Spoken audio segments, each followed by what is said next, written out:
So, ayan guys, nagkukusot ako dahil sira po ang aming washing machine. Dalawa po ang washing para sa ikulay at basahan. Pero sira silang dalawa. Kaya nagkukusot ako guys. Basahan ito. Akala nyo napaka bislaang or maalwan ang buhay ng nasa abroad. Ayan. So, abroad pa more. Akala nyo lahat ng nag-a-abroad, lahat di makina ang gamit. Hindi, uy. Buti nga sa atin sa Pinas, merong brass at saka tabla. Dito, ganyan lang. Tapos yung sabon dito guys, sobrang tapang. Buti nga hindi masela ng aking kamay, hindi siya nagsusugat-sugat. Yung kasama ko, sugat-sugat na ang kamay guys. Nagre-reklamo na siya. Dahil puro sugat na nga naman ang kanyang kamay. Buti na lang ako, hindi maselan yung aking kamay sa sabon. So, hindi siya nagsusugat-sugat. Pero dahil nilalagyan ko siya agad kasi ng Vaseline.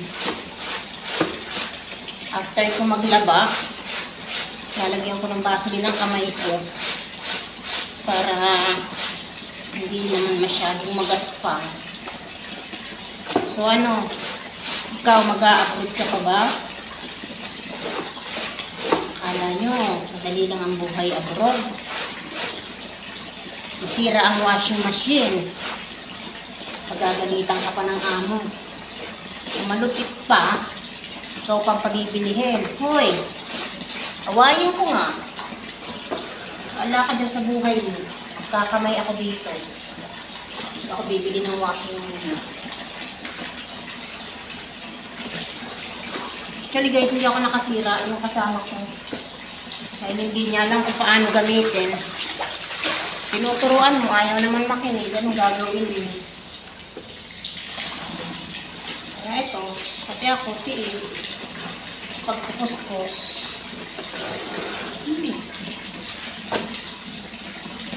Sarap ng buhay. Ayan. Sobra-sobra yung pagod ko ngayon guys. Magre-renovate pa sila ng bahay dahil yung panganay kakasal. Yung bahay. Doon titira sa taas. Sabay-sabay. Sabay-sabay ang paggawa. At yung nachilis. So, dahil nagtatrabaho ko ngayong umaga, hanggang alas 2. So,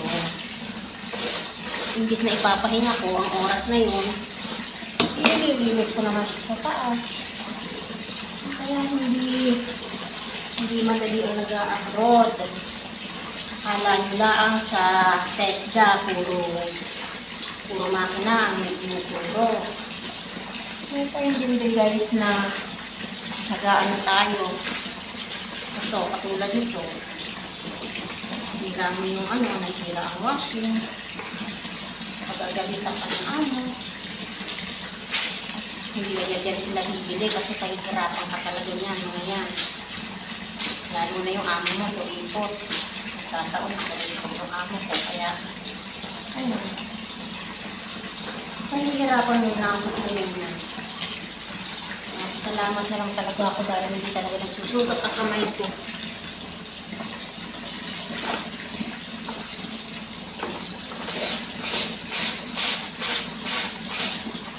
Ito. Kuskus. Pero basahan lang ito siya guys. Pero binababad ko na ito siya sa gabi para hindi na siya masyadong madilim. So, ayan. Ikaw kabayan, mag-aabot ka pa ba kung makikita mo to? Hindi lang ganito, hirap dito guys. Buti nga kami guys may maintenance. Kaya yung mga bigas, mga kung ano-ano mabibigyan na ginagawa, hindi kami ang nagbubuhat. Sa iba talagang amo. Ikaw talaga ang gagawa mo. Kaya, bago mag-abroad, pag-isipan mo muna. Kaya ba lahat? Hindi lang sa homesick, guys. Kailangan nakaredy ang iyong katawan sa lahat ng mga gawain. Dahil dito sa abroad, kahit hindi mo kayang gawin, magagawa mo. Katulad niyan, dati hindi ako marunong magmasa ng tinapay. O ngayon, dahil utos ng amo, kailangan mong gawin yun.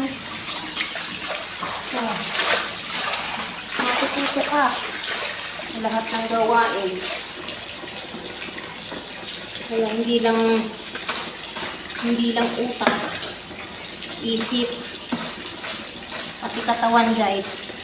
Kung gusto mo mag-abroad, kailangan mong i-ready. Ayan. So, ayan.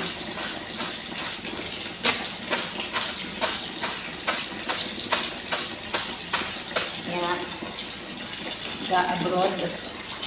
Ang pag-abroad, hindi lang basta-basta. Ang pag-abroad, buo kang umalis. Pag uwi mo, kulang na ang family mo. Ayun yun. Kaya, lahat ng bagay, pwede mong paghahandaan mo. Nag-abroad ka, buo ang loob. Ibay.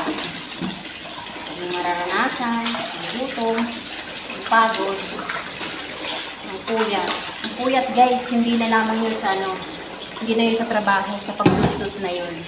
Kaya ka napupuyat. Ayan, ito, hindi ako. Nakaalala sa akin.